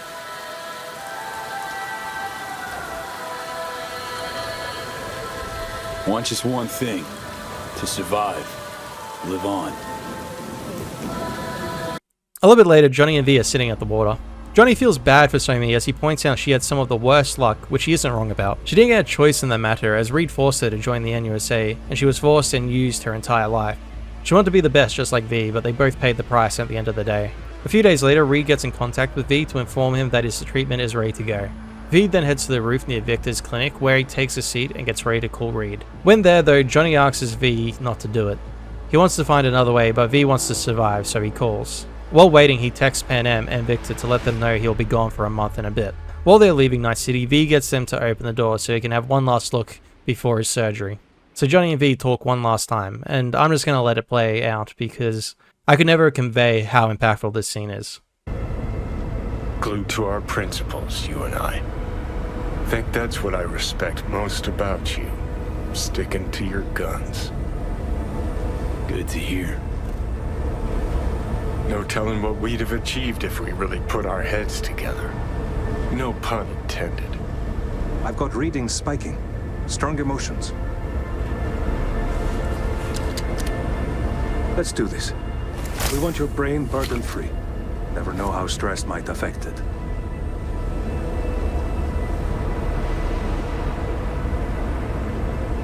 Think this is it, kiddo? Yes. So? Think we can find it in our heart to forgive each other? Yeah. I can. You? Think I can too.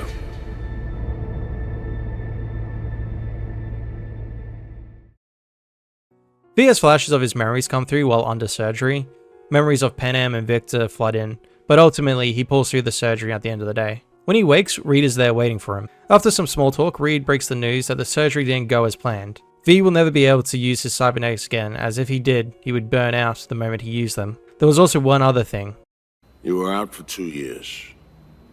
It's 2079. Imagine the future would look a little different. Joke. Shit, I'm impressed. What good would it do to raid your reality? V handles the news the best he can, but he wants to go back to Night City, even after Reed offers him a job. Before he leaves, he goes through his old texts, and people definitely noticed he was gone. He lost all of his apartments due to late rent. Victor is worried and concerned, and he called 6 times. Judy shows concern in her text, and she called 21 times. The worst missed text messages and calls come from Pan Am. Throughout the text, she goes through her usual defense mechanisms of anger, and she called V 55 times. So V calls Pan back, but she doesn't answer. He leaves a voicemail apologizing and informing her what happened, and that he would like to talk. He also calls some of the others. He calls Judy, who is very happy to see he's alive. They talk, but Judy mentions she doesn't have time to hang out with him as she got married and is now living in Pittsburgh, and she's very happy. Finally, he calls up Victor, who is super happy to see him alive. He also says that he doesn't believe that V could never use cyberware again, and tells him to come to his shop where he can help V.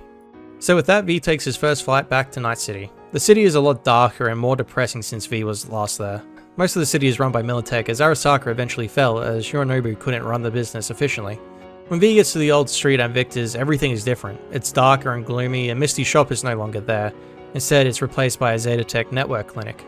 V meets back up with Victor, who is working with a corporate entity now. As if he didn't, the business would have gone under. The reason Misty doesn't work there anymore is due to the fact that she didn't agree with his decision. Victor looks at V's hardware and tries to figure out a way to allow V to use his cybernetics again, but he's unsuccessful. He apologizes, but V lets him know that he knew it was a long shot and unlikely. They talk about accepting the hand you're dealt and finding a regular routine isn't a bad thing. The conversation gets interrupted though, however, as a client of his was shot. It's just another reminder for V to remind him of who he once was. While heading out, he gets jumped, and well, it doesn't go well. Not a good time, Chumba. Like I give a shit. Give me money.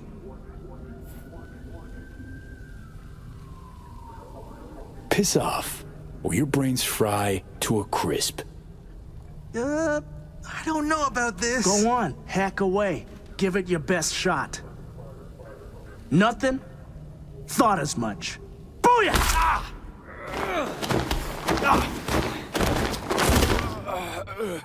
However, when everything seems lost and miserable, something unexpected happens. V? V? What happened to you? Misty? Easy now. Are you in one piece? Misty, the most positive and supporting character in Night City, talks to V. She mentions that she knows it's probably hard for him, however, he's alive, and the hardships will pass. She mentions she's leaving as she's tired of the crowds and knew she couldn't help others if she didn't help herself first. Too much had changed since Jackie's death. Victor's clinic shutting down and V's disappearance was the final straw that broke the camel's back. V lets her know that she has made the best choices out of everyone he has known. She then lets him know that there's nothing holding him here at Night City anymore, and he can leave. And V agrees with this sentiment. He believes that seeing the world might be the best thing for him. After their talk, V walks her to her cab, and they say their goodbye, but not before Misty gives him one last piece of advice.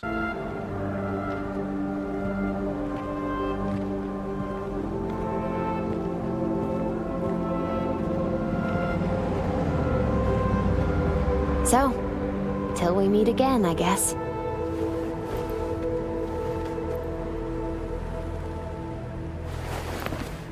Hope so. Oh, V. Do you still have that pendant I gave you? Huh. Must have misplaced it. Don't go looking for it.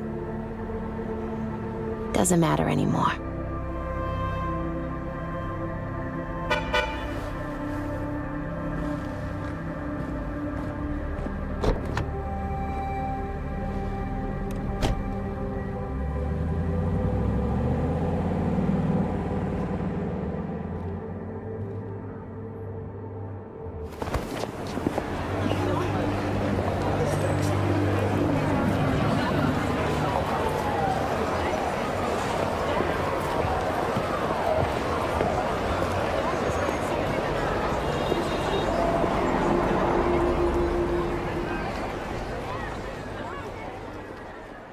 Cyberpunk 2077 is a game that does storytelling so well it isn't hard to see.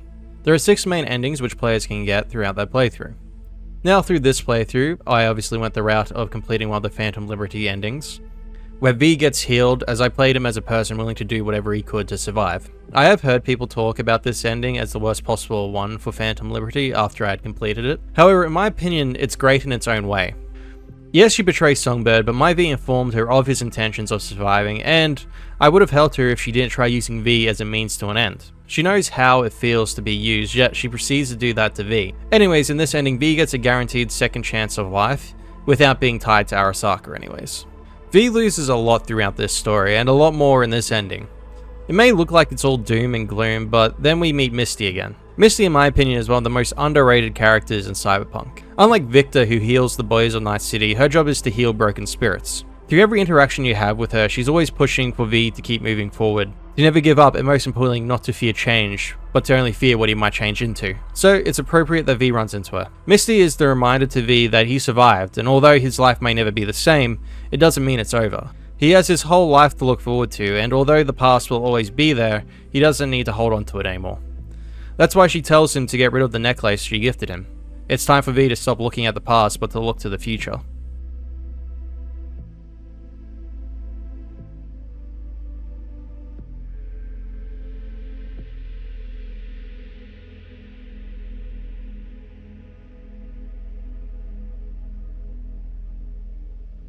Okay, for this section I'm going to be breaking down Phantom Liberty as a DLC as a whole, as well as showing how the characters are affected by this ending.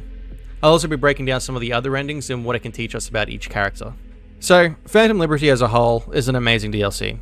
It was well fleshed out and introduced new weapons, vehicles, and game mechanics that improved upon the base game. It also added one of my favorite game elements, which added the ability to take other people's faces. Getting to pretend and play as someone else trying to convince others you are who you say you are is honestly one of the best contributions CD Projekt Red could have added, as it fits perfectly with the espionage theme of the DLC. Hansen is an intimidating villain that leaves a lasting impression, and the twists and turns of the story works really well. The most fleshed out characters in Phantom Liberty's DLC is Reed and Somi, aka Songbird, so let's break them down, shall we?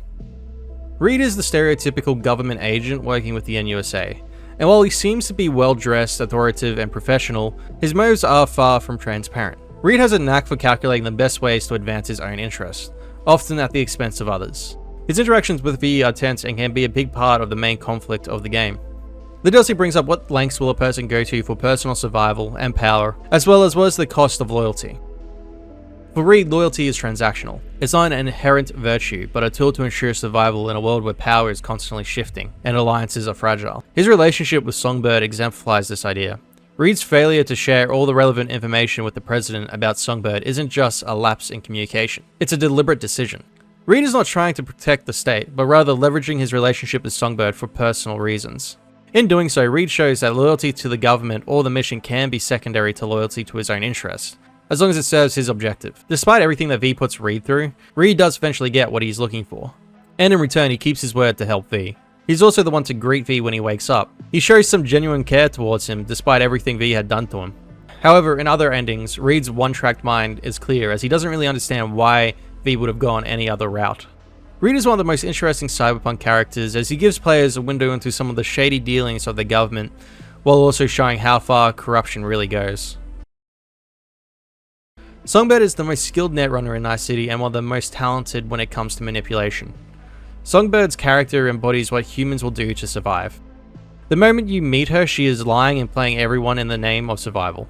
Besides representing the human desire for survival, she also represents resistance against oppressive authority, which is the opposite of Reed. She fights against the government, corporations, and other factions that control Night City and the larger world. She is a character who refuses to fully align with any one side and instead tries to carve her own path, free from the chains of authority. She's also a representation of how power can corrupt in a way.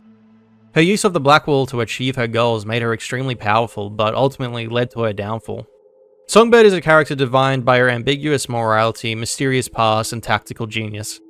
As a hacker with unmatched skills, she plays a pivotal role in the unfolding drama in Phantom Liberty, acting as both an ally and a potential threat.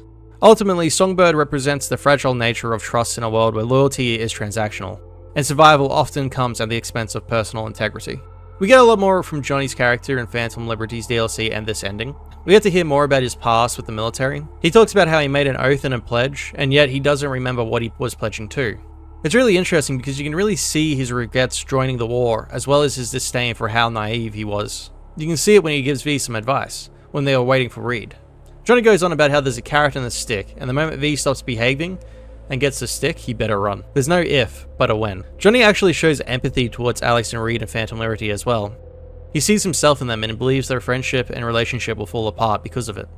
This is further proven when he talks about how him and Reed are the same, and that he probably would have turned out the exact same way if he didn't ditch the army. This ending is the saddest for Johnny even more than the ending where V flatlines himself. Johnny doesn't get to have his big send-off or go out in a blaze of glory. Johnny doesn't get to have his big send-off or go out in a blaze of glory. He gets erased, which bothers him, as him being treated this way means that everything him and V has gone through was for nothing. Johnny feels betrayed, as he also believes there would have been another way. Despite this though, he respects V's dedication to his goals and ultimately forgives V for his decision, even if that decision is to kill him. Johnny grows a lot through Cyberpunk 2077. He goes from an arrogant man who couldn't see the damage he was doing to others to one who has regrets and acknowledges the fact that his actions had consequences. And with this opportunity of a second chance, he was able to make some of his wrongs right, even if it doesn't change the past. He cares a lot for V, even if he doesn't say it all the time. This can be seen in the ending where Johnny takes over V's body. Before he leaves the city, he acknowledges what V had sacrificed for him. This can also be seen when Johnny's talking to Alt, when Alt informs him that she isn't able to send V's mind back to his body without it killing him a few months later. He gets really mad at this. Throughout the story, he constantly tries to guide V to doing what he believes is right. He constantly gives his input even if it's not wanted. But all he's trying to do is help V not make the same mistakes he once did.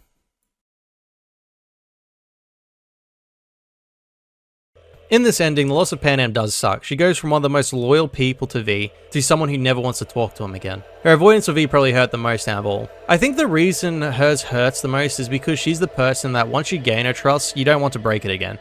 And when V disappears, to her, you have abandoned her like so many before her. To me, this is the worst part of this ending. In other endings, Panam is either very happy with V or really mad. In the ending where V ends his life, Panam is furious. She views his death as a selfish choice, which in her eyes means V chose to abandon her. In one of the endings when V takes over Johnny's body, she proves her loyalty in the fact that she threatens to hunt down Johnny and to kill him if it's the last thing she does. To me, one of the best endings for Panam is when V ultimately agrees to leave with her and the Aldecados, to start a new life out on the road, and to hopefully find a cure for V's condition. In most endings, Panam sees V as someone who could be different, someone who understands her struggles, and who won't abandon her. Yet his final choices either make her feel like she's been left to carry the weight of everything alone once more, or if V leaves to join her, she finally feels like she doesn't have to carry everything alone ever again. Save the gratitude for later, please. Ginny has one of the happiest endings in Phantom Liberty. She finally gets her happy ending away from all the trauma that NC had to offer her. She finally gets married and gets to live a normal life. Judy, although extremely optimistic, just has one of the worst times in NC. She ends up losing nearly everything she held close. However, her decision to leave was one of the best decisions anyone could make. Speaking of gratitude, All in all, Judy gets a fairly happy ending after all this time. It's also a lot happier than the ending where V takes his own life. She has one of the saddest calls. Hey, V.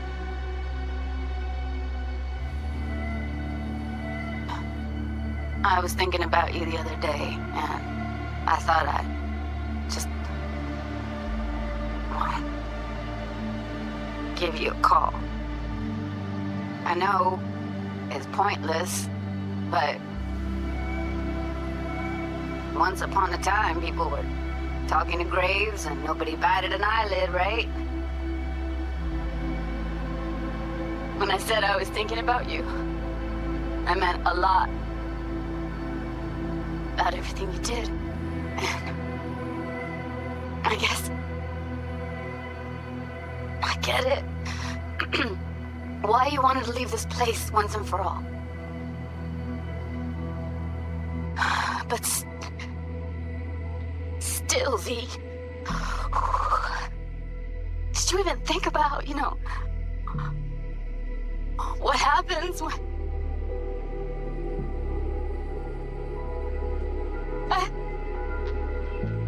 Shit, I can't do this. In this ending, it shows how mentally damaging it was for her. But it's not hard to believe, as someone who feels so much and who has already gone through something similar with Evelyn, it's no surprise. Honestly, Carla, the actor who voiced and played Judy, deserves some recognition for that scene alone. I think Takamura's reaction to the 2-year time skip is the most fascinating. Takamura in most endings does not agree with V's decisions. He also hints at the fact that he plans to take his own life while damning V to hell. However, in this ending, Takamura mentions that him and Hanako confronted her brother together by taking over Arasaka Tower. However, it didn't work out. Hanako died and Takamura was labeled as her murderer. He mentions he has been on the run, hiding from Arasaka for the last 2 years, and his life is turned into the trash heap that he once found V in all those years ago. He is also a lot more direct when he speaks now. He compliments V, saying he was strong, as Takamura now understands what it's like to be V and where V was coming from. He also uses the words of an old samurai to basically say that V was the main person who showed him how bad the corporations really were. I really like this ending for him, as this is the only ending that I'm aware of where Takamura sees the error of his ways and actually learns from his mistakes. Okay, finally, let's talk about Misty, shall we? Misty is severely underused in Cyberpunk, only showing up in 4 main missions. Misty grew up in the Haywood district, where she grew up with Jackie. Her history with Jackie is both wholesome and tragic, with the two having a romantic relationship in 2076, despite the opposition from Jackie's mum. As V's journey unfolds, Misty plays an important yet very subtle role in his life. She helps V after the Konpeki Plaza heist, providing medical care and support, and even offers tarot readings that can give insight to his path. Her connection to Jackie, who introduced V to both Misty and Victor, creates a sense of deep personal investment in V's fate, especially after Jackie's death. Misty's relationship with V is one of the very few close strings that she has left connected to Jackie. Misty is always there for V, especially during emotional moments of the game, particularly in moments of grief and loss. Her willingness to help despite her own sorrow and Jackie's family's disapproval shows her resilience and loyalty. Misty is also one of the most understanding characters. In the ending where V becomes the owner of the afterlife, pretty much Misty celebrates with him. In the ending when V leaves with Pan Am, she calls to let him know that she's happy for V. And in the ending when Johnny takes over V's body and disappears, she calls asking for V to call her back as she's concerned. Finally, in the ending where V takes his own life, she shows understanding and has no anger towards him for his decision, and she wishes that he finds some peace. In this Phantom Liberty ending though, Misty's life takes a difficult turn in 2079, as she witnesses the commercialization of once her beloved shop. When V finally meets her again, she reveals that she is leaving for Poland, symbolizing her departure not just from the city, but from the life she once knew. Misty, despite her own problems, always seemed to know the right thing to say. Despite the bittersweet farewell, Misty is able to come through one more time to give V one final piece of advice that he needs to move on with his life and to stop looking at all the negatives. So now, with all of that out of the way, is Cyberpunk 2077's story great? Absolutely. The story is amazing, the characters that surround V are decently fleshed out, the decisions that V are forced to make feel realistic as there's no right or wrong decision per se. The game doesn't really force you to go down any particular path. You can be mean to Johnny and completely ignore all the side characters if you want to. I mean, you can fail Phantom Liberty by just leaving the President to fend for herself, and the game will just continue on as if nothing happened. So yes, the story is still amazing. However, is the rest just as good? Well, you'll have to wait around for part 2 next Friday. Hopefully next Friday. It depends how everything goes, and as long as I don't run into any problems. Where I'll be breaking down the philosophy of Cyberpunk, the side missions, the gameplay features, and what was incorporated to make the game. I'll also be talking about some notable side missions, and ultimately, what was the thing that let Cyberpunk 2077 fall so low in the first place. Hey guys, Cameron here. Just wanted to say thanks for sticking around and watching this video analysis. This video has been the biggest project I have ever worked on, and this is only part 1, covering the main story elements. This was probably the hardest aspect for me to do, retelling the story, as it's not my strong suit, and I definitely made some small mistakes along the way. Also, it's really hard to retell such a great story in my own words. I also had to skip a lot of main story stuff, for instance, the other missions with Kerry and also Reed. But I might cover them in part 2, we'll see. Anyways, thanks for watching, and if I don't see you again, have a lovely life, live to the fullest, peace.